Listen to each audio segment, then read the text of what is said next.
ख़वातीन व हज़रात, स्टेज पे बैठे हुए अकाबरीन, मेरे अजीज़ दोस्तों, भाइयों, अस्सलाम अलैकुम।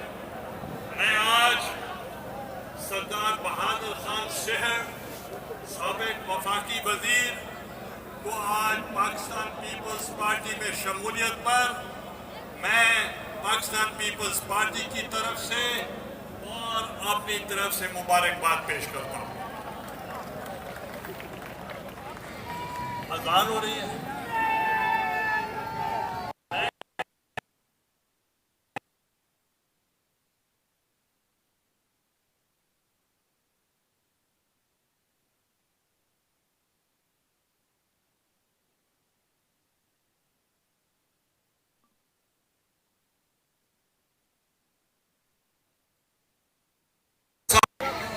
पाकिस्तान पीपल्स पार्टी में शमूलियत पर मुबारकबाद पेश करता हूँ।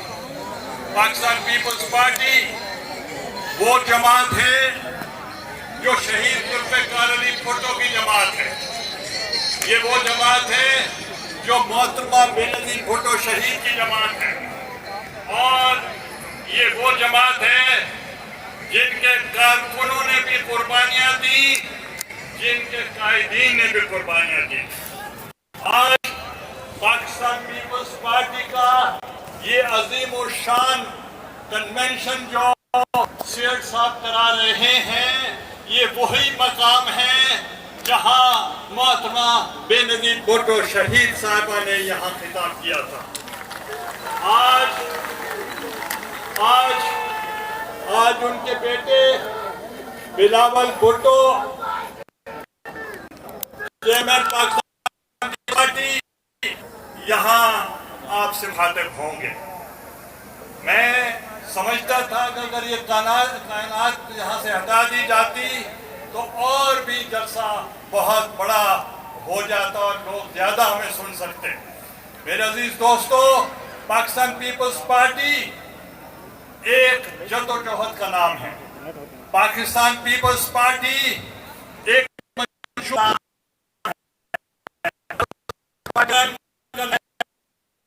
पीपल्स पार्टी ने हर मकाते में फिक्र के लोगों का ख्याल रखा है। पाकिस्तान पीपल्स पार्टी ने ख़वातीन का, किसानों का, मजदूरों का, सरकारी मुलाजमीन का, काश्तकारों का, लेबर का और नौजवानों का, और इससे हटकर जो भी वो पिसे हुए तबके हैं जो इस वक्त सोसाइटी में जिनको कोई मकाम नहीं है, उनके लिए वो आवाज़ बन गई पाकिस्तान पीपल्स पार्टी। और आज मैं समझता हूँ पाकिस्तान पीपल्स पार्टी वह जमात है पाकिस्तान की जो इस वक्त जो मुश्किल तरीन हालात हैं, उसमें पाकिस्तान पीपल्स पार्टी ही जमात है जो इस गंभीर हालात से यहाँ आप अवाम को, पाकिस्तान को निकाल सकती है। आपके नौजवान लीडर हैं बिलावल भुट्टो जरदारी साहब, और इसमें पुरअज़्म भी हैं और हिम्मत वाले भी हैं। उन्होंने तमाम जनूबी पंजाब का दौरा किया और आपने देखा कि उनको कितना अवाम ने उनके इस्तकबाल किए। जो आज मुल्तान से लेकर यहाँ तक जिस तरीके के साथ आपने इस्तकबाल किया, जिस मोहब्बत से, जिस शफ़क़त से और जिस दिल से आपने इस्तकबाल किया, हम कभी भी आपके इस खलूस को इसको भुला नहीं सकते।